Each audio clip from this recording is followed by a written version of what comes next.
Salam guys, dal leen ak jàmm ci chaîne bi École du Net. Tey nag ma leen di dul actualité ci conflit russo-ukrainien bi. Xam ngeen ni conflit boobu nag ça fait 11 ans mi ngi def beaucoup de ravages foofu nga xam ni mooy continent européen bi, précisément en Europe de l'Est. Dëgg la bu ma nee 11 ans xëy na dina am ñu bëri ñu mu jaaxal ndax version yi nga xam ni occidentaux yi ñu ngi koy avancer à travers leurs médias mooy que ni conflit bi mi ngi tàmbali le 24 février 2022 avec l'opération militaire spéciale de la Russie menée par Vladimir Poutine. Waaye xam ngeen ni la réalité sore na lool ak li nga xam ni ñoom moom la ñuy avancer. Donc kañ la conflit boobu tàmbali kan moo ko tàmbali lan moo waral conflit bi est-ce que mën nañu wax ni conflit russo-ukrainien la wala c'est un conflit entre la Russie, les États-Unis et l'Europe. Donc bala may tàmbali waxtaan bi nag gars yi ma leen di wax bu leen fàtte abonné wu ci chaîne bi partager les vidéos au max ba ñëpp mën ci jot ndax suñu mission au-delà d'informer c'est d'éveiller jëm ba Sénégal Afrique jëm ci kanam. Xam ngeen ni xeex yi nga xam ne mooy am ci àdduna bi yëpp bu ngeen ko xoolee raisons yi nga xam ne ñoo koy lal daanaka benn la mooy les raisons économiques, idéologiques,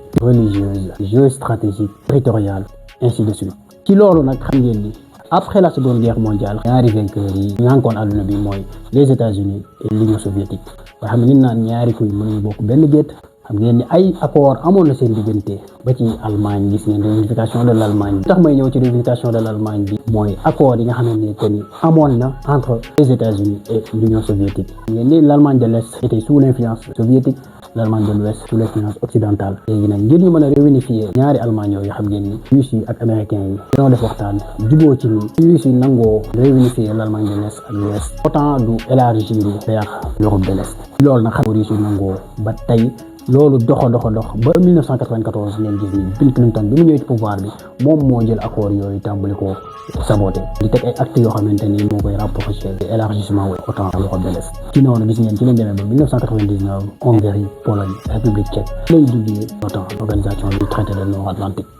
Ci noonu tamit gis ngeen ba 2004 loolu arrêté wul gis ngeen Lettonie, l'Estonie, Lituanie, la Slovénie, la Slovaquie, plusieurs pays encore de l'Europe de l'Est waa dugg ci organisation boobu di OTAN. Loolu lépp nag gis ngeen c'est passé sous le silence russe. Te silence boobu niñ ko mën a comprendre tamit mooy Russie gis ngeen fondement de l'Union soviétique bi dafa affaiblir woon Russie économiquement et militairement gis ngeen ba tey xëy na amul woon jàmmaarloo ngir pare pour jàkkaarloo ak américains yi ak occidentaux yi. En plus de ça aussi pays yooyu aussi nekkuñu pays yoo xamante ni am nañ frontière directe avec la Russie comme ni ko Ukraine amee. Ci noonu nag ci la ñu demee nag ba biir Ukraine googu sax gis ngeen ndax xam ngeen ni depuis 1991 la Ukraine jëlee indépendance am après indépendance bi nag ci ngeen tàmbali ñoom it di diversifier seeni partenariat. Ci noonu gis ngeen am nañ fa ay régime yoo xamante ni ñaari tendance yi leen doon alimenté mooy pro-russe wala pro-occidental. Ci noonu xam ngeen ni américains yi depuis 1991 ñoom dugguñu di dugal seen loxo di déstabiliser di influencer di ingérer ci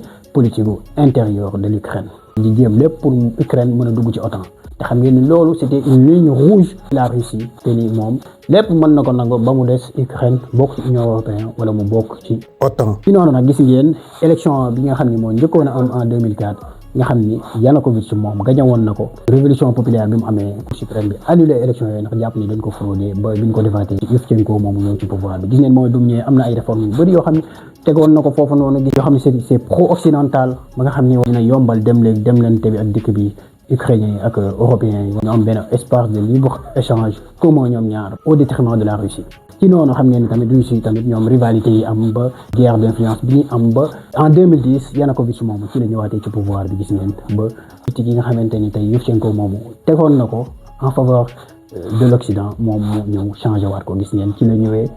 porte Sébastopol bi gis nga ci la ko joxaatee waa Russie pour ñu mën ko exploiter langue russe bi nga xam ni parce que Ukraine bëri ay minorité mais ci la voté loi que ni dëkk boo xamante ni 10% d'une langue yi parlée danañ ko reconnaître langue boobu nga xam ne langue russe am na ko fa doole jëflante économiquement entre la Russie et l'Ukraine mu yokkaat ko kon ginnaaw nga xam ne ñoom ñooy européens yi. Waaye li gën a nekk jafe-jafe mooy accord d'association yi nga xamante ni Union européenne négocié woon na ko ak Yushchenko boobu noonu ngir ñoom ñu mën a bokk ci Union européenne loolu nag Yanukovych moom dafa ñëw daal di rejeter accord yooyu noonu teg ci ay conditions xam ne daanaka dina jafe mën ko doxal. Sur l'influence des Américains xam ngeen ni loolu moo indi colère au sein de la population ba deuxième révolution boobu noonu en Ukraine ñu naan ko la révolution Maïdan am ni une révolution pro-occidentale ci la amee ukrainiens yi wàcce ci tali bi wala xeex jële fa Yanukovych moom ba mu daw ñu destitué ko fa beneen régime xam ni ki ko jiite mooy Petro Poroshenko boobu nag gis ngeen bi mu ñëwee moom ñëw ci pouvoir bi gis ngeen lépp loo nga xam ni Yanukovych moomu tegoon na ko comme ay politique en faveur de la Russie dafa ñëw dindiwaat ko yeesalaat relation bilatérale commerciale yi nga xam ne moo amoon ci diggante ñaari réew yooyu noonu lépp au détriment de la Russie ci noonu nag gis ngeen ba ci langue russe bi nga xam ne doon nañ ko wax mooy 10% yi nga xam ne Yanukovych voté woon na ko pour langue russe bi voilà mën a nekk langue boo xam ne dañ koy wax foofu noonu ci réew ma Petro Poroshenko moomu après bi révolution bi amee loolu lépp dañ ko dindi. Ukraine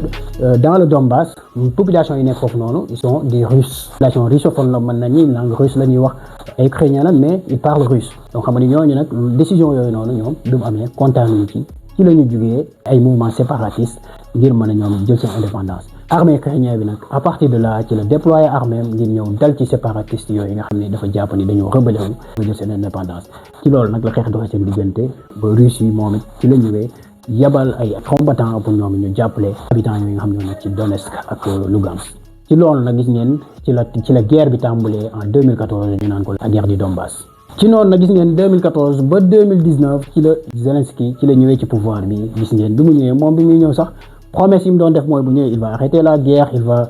se rapprocher de la Russie ngir mën a stabiliser réew bi et tout waaye gis ngeen bi mu ñëwee dafa nekk au service de l'Occident benn pion la boo xam ne waa occidentaux yi ñoo ko doon utiliser voilà di ko orienter donc gis ngeen acharnement bi nga xam ne amoon na ko contre la Russie te xëy na début bi sax il parvenait à avoir des accords gis ngeen bateau bi nga xam ne jàppoon nañ ko ci pont Crimée gis ngeen bu ukrainien yi bi mu ñëwee il a négocié ñu libérer bateau boobu mais après li ko occidentaux yi gëmloo aussi mooy que ni la meilleure façon pour moom mu préserver intégrité territoriale am mooy pas que mu rapproché wu ak Russie mais mooy mu dugg ci biir OTAN mu adhérer dans l'Union européenne ñaar yooyu nag daa constitué une ligne rouge pour la Russie raison pour laquelle nag 2022 Vladimir Poutine à travers son discours à la nation ci la annoncé que ni day def benn opération militaire spéciale lu jiitu sax muy annoncé opération militaire spéciale boobu Vladimir Poutine wax na Ukraine leen loolu seen ligne rouge que ñoom ñu dugg ci OTAN wala Union européenne wax na ko tamit waa OTAN waaye gis ngeen waa Ukraine dañu dëgër bopp waa OTAN aussi ñoom gis ngeen leen tontu woon mooy que ni un pays souverain il a le droit mu adhérer ci bépp organisation boo xam ni moom bëgg na ci adhérer donc que ni loolu moom mënu ci dara donc loolu nag xëy na politiquement c'est correct mais diplomatiquement ça peut soulever des interrogations ci noonu nag xam ngeen ni ci la Vladimir Poutine le 24 février 2022 ci la defee son discours à la nation boobu nga xam ni ci la annoncé l'opération militaire spéciale en Ukraine pour envahir Ukraine ngir mën a défendre ces populations russophones yi nga xam ne ñoo nekk dans les régions du Donetsk de Lugansk loolu nag li naan ay du yem ci jël bopp borom mooy début bi ci région yooyu la woon waaye après li naan l'appétit vient en mangeant Russie ils ont pas arrêté de grignoter des portions de territoire ba tey Ukraine tey ñàkk ci ay régions yu bëree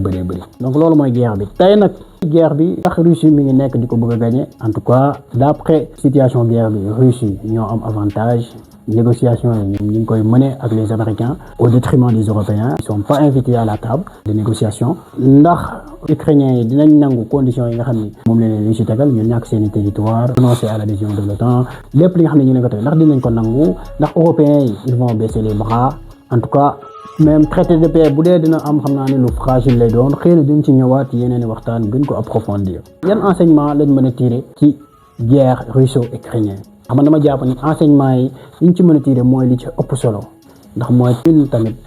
Afrique Sénégal dinañ gën a jël ci ay leçons les populations les dirigeants ba xëy na dinañ gën a xamaat suñu taxawaay ci suñu jëflante ak les grandes puissances ak les autres nations bi ci njëkk mooy la soif de pouvoir gis ngeen ni bëgg pouvoir tey jaral na ay dirigeants tey ñu sacrifier des millions de personnes qui sont morts des milliers de centaines de milliers de blessés xam nga ay pertes économiques ay dëkk lëmm ñu leen di raser pourquoi parce que chaque puissance a envie d'asseoir sa domination jaay doole won nit ñi topp leen ci leen bëgg ànd ak ñoom ci seen gis-gis loolu benn problème la bi ci des mooy jiit boo xamante ni bëgg na réewam ban posture la war a taxawee gis ngeen Zelensky tey bu fekkoon moom il a accepté d'être la victime des puissances tey bu xooloon intérêt réewam mu xam ni Russie la dendal moom la bokkal mu yem fi mu war a yem bañ a nekk di aspirer dugg ci ay yeneen organisation xëy na jafe-jafe yëpp mënoon na bañ a agsi fii waaye xëy na tamit pour des intérêts personnels ak tamit dëgg la seen intégrité permettre na leen ñoom it seen souveraineté ñu mën a choisir fan lañu gis seen bopp fan lañu bëgg a bokk loolu kenn du leen ko bañal waaye nag au détriment de la paix de la stabilité jàpp naa ni réew mu ne war nga am intelligence tamit xool say intérêt ak say jàmmoo say stabilité fan la nekk. gis ngeen pouvoir li mu jaral les grandes puissances ba tey même bu dee dañuy sacrifier toute une nation pour mën a arriver à leur fin gis ngeen les problèmes de terres rares des problèmes gis ngeen Donbass bi dafa nekk Ukraine dafa nekk zone boo xamante ni tey fu bëri ay ressources naturelles surtout dans le Donbass nga xam ni voilà tey loolu nekk na ay vie lu waral tey xëccoo bu metti boobu ñëpp tey bokk na ci donc beneen bi mooy tamit que ni njiit waroo tamit nangu nekk marionnette des puissances ndax gis ngeen Zelensky bu nangu woon xëy na que ni influence russe bi nangu woon tëddee njaaxaanaay mën a jëflante ak Russie en même temps mën a jëflante ak européens yi en pourtant mu jël ay décision xam ne tey dina compromettre stabilité nationale am xëy na wuute ñi mu dugg mënoon na ci bi nga agsi beneen bi mooy li tubaab yi nga xam ne tey dañuy wax naan pour avoir la paix il faut se préparer à la guerre jàpp naa ni loolu bokk na ci propagande yi nga xam ne Occident bi daf koy def ngir préparer population moom ngir mën a dëtmal guerre bi nga xam ne bëgg nañ ko dëtmal contre la Russie. yaakaar naa la guerre n'est jamais une solution. La guerre n'est pas la solution tey ñëpp xam nañ ni guerre bu solution waaye tubaab bi ñoom bëgg nañ gëmloo àdduna bi gëmloo seen réew que la guerre est la solution. gis ngeen armement bi ñuy def xaalis bi ñuy def yooyu yëpp tey pauvreté bi coono yi nit ñi di sonn bu ñu jëloon xaalis boobu yëpp def ko ci population bi def ko ci économie bi yaakaar naa coono mën na jeex ci àdduna ci seen réew yooyu surtout. Donc la meilleure façon d'éviter la guerre c'est de se préparer à la paix donc amul beneen solution la solution c'est la paix kon àdduna bi yaakaar naa nit ñi li ñu war a xoolaat moyens yi ñuy déployer ngir